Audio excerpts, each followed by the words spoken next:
very disappointed locker room. You know, we didn't. I told the team, I said, listen, there's not a whole lot to say right now in terms of I can't make them feel any better. Okay, when we turn on the film, it's going to be a lack of execution, offense, defense, and special teams. We didn't score enough points on offense. We didn't do really anything in the second half. Didn't sustain drives. We didn't score. We didn't have any explosive gains. Really, defensively, we didn't get off the field early enough on third down. We gave up too many big plays early, and we didn't force any takeaways. Special teams was lack of execution. It was just a poor showing that way. So we're gonna go back, watch the film, and then we're gonna put together a plan so we can play better football. Is there a sort of a now where you got to try and keep heads up a little bit? Do you worry about guys either losing confidence or their spirits being broken a little bit? I don't worry about that with these guys. We have enough character in the locker room. Guys understand that it is what it is, and we're going to look at the film and see what happened. We already know what it's going to be, so. But I don't worry about that. I don't worry about that with this particular group of guys. When you say you're going to look and you feel like you know what it's going to be, do you get to a point where it feels like it's the same thing, and do you wonder what exactly are the buttons to push to turn around what we've seen for the last couple of weeks? Yeah, that's what we're going to have to figure out. Yeah, that's what we're going to have to figure out. I mean, it's going to be a lack of execution. I mean, it's always going to be. I mean, the opponent has a vote as well. So they make plays, they do some good things, but we're going to see a lack of execution. And then we'll have to figure out how to fix it. What did they do? Did they do anything differently, or was it something that you think was your guys' side? Because you moved the ball fairly well in the first half, and then the second half was just nothing until that one drive. Yeah, I didn't see anything really that they did that was out of character for them, or offense or defense. When you look at, I mean, you were able to move the ball early but not get stops. Then it flips the other way in the second half where you're getting some stops. I mean, does that kind of maybe tell these guys that they are a little closer, that there are some things that can be built on in this game? Yeah, we know that we knew going into the game, we knew coming out of the last game that we weren't far away on some things, but we have to play complementary football. We talk about that all the time, and it seems like it's cliche, but that's how you win football games. You get a stop on defense, get the ball back to the offense go down and score. And the offense goes down and score, and then we get out there on defense, get a stop, get the ball back to them.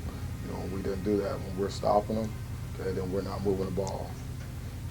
So that's what it is. With those special teams mistakes, that's a couple points, like 4 points on the board. I mean, How does that affect an offense to see that? Well, I mean, we need every scoring opportunity. We need to capitalize on it. It affects our whole team. And so and we haven't had those issues. Those type of issues. Seems like Elijah's role is expanding a little bit. What are you liking from what you're seeing, and what do you see for his role going forward? Yeah, we'll have to see about going forward. I don't know that at this time, but he's done a really good job in practice. And when he got in games, he was productive. And so, we moved him up and put him in. What was the thinking behind? You did some shuffling in your back end with Gross and starting Mangum. Just what went into that? Yeah, we're just trying to give us the best lineup based upon the guys who can execute, best tacklers, put guys in the best position, trying to find the best group of guys. That's all. I know Jaden was obviously healthy enough to play because he played, and I'm wondering how close you think he is to the best version of himself. Come on, Jay Reed? Yeah. Yeah, I mean, he was out there, so, I mean, if he's out there, then we expect him to be able to go. Wondering about Ben Patton, came in and started kicking, and just the reason for him to start, obviously missed that field goal, and then Jack took over. Yeah, based upon what we've seen in practice and in pregame. No, I feel like we get a lot of feedback from fans that are voicing their frustration, whatever. What would you say to them right now? Obviously a tough stretch still coming up. What would you say to them about kind of sticking with you guys, so you don't end up next couple of weeks with a half-empty stadium? Well, the fans want to see good football. And we haven't played that. We're working around the clock to get it to be that. And so obviously we want our fans to show up and support us, because that's what we need. So that's what I have to say. We need our fans to show up and support us. That's what's going to help us the most. in terms of what they can do for us. And then we got to do our part. But I understand their frustration. I mean, that's the nature of that's sports. You know, we all want to win in the worst way. And so, you know, they're frustrated, and God knows that we're not happy about the situation. That last fourth quarter drive, we get down, I think, to the 13 or whatever. Just what do you think changed or went right for you guys' offense there? It was probably the best second half drive for you guys, and you could have kept it a one-possession game there. Yeah, no doubt. I mean, there were a lot of plays out there to be made, and we were able to move the ball in spurts, and we just have to execute. You know, I saw drops, I saw guys open that we would hit. You know, we had some room to run and certain things. I mean, there's nothing special. It was nothing. It was nothing real complicated. It's just all about execution. You know, that's all it is. Is there anything that coaches need to do this week to prevent negativity from creeping in, knowing what Ohio State did a year ago? Yeah, we'll address that. You know, with the team.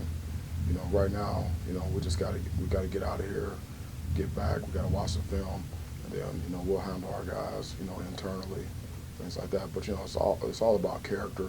Things like that, and trusting the process, and blocking out the noise, you know, and then, you know, we put together a plan, and then we focus on what's next.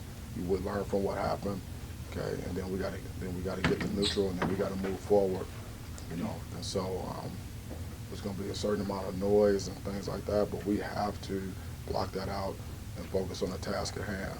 Do you sense any negativity with the guys? I mean, obviously 3 losses in a row after last year in particular, and kind of the standard. Yeah, I don't sense any negativity, but I mean, obviously, when you lose 3 games in a row, it tests your character. Our guys have tremendous character, you know, and that's what they've displayed so far. And I don't expect it to be any different. Noticed you brought X, even though he wasn't playing, wasn't suited up. Just what made you want to bring him? Was there something like helping out Jaden or younger guys back there, or a motivational thing or anything? Just wondering why. Oh, he's a very good presence for us. He's played a lot of football. He's a leader, you know, for us. And so, you know, for him to be able to come on the trip, I thought it was a positive. That's not a normal thing, though, right? For a guy that's injured, is it kind of like case by case? I guess. Like, what's sort of your normal policy, I guess, for somebody that you guys aren't going to play? I don't have a normal policy, you know, for that. Spencer Brown and the same kid too, Jake Bowling Collins went on 3rd down, one of the 6-yard line. They didn't convert on 3rd down, and this didn't go after. Did you see anybody's heads drop after that, or how do you think they reacted to those 3 penalties? Yeah, I mean, penalties are drive killers, you know. So obviously, you know, that hurt us, but you got to just play the next play. You know what happened on the snap? I saw you talking to afterward, but it was one of the more bizarre field goal or extra point snaps I've seen in a long time. Yeah, what I was told is that one of our linemen took a step, and when he snapped the ball, he took a step, and the ball hit his leg. So we're gonna have to see it. What happened with the 15-yard personal foul penalty? Did they say it was something like Justin White was called for it? Was he even on the field? No, he wasn't on the field. I think they called it on Chuck, but it was a little bit unclear to me at this point, like what exactly.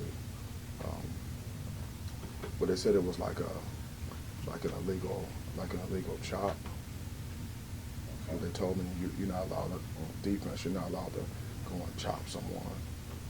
You know, so that's what they called, but I didn't get a chance to see it. You know, I didn't see a replay, and so that's, you know, we'll have to take a look at it and see. How much do you think that your D-line depth situation right now affected their ability, or translates sort of their ability to run the ball tonight? Yeah, I mean, there's no excuse.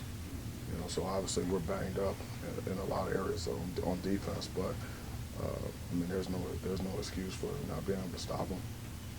Anything else, guys? Okay, well, thank you guys, appreciate it.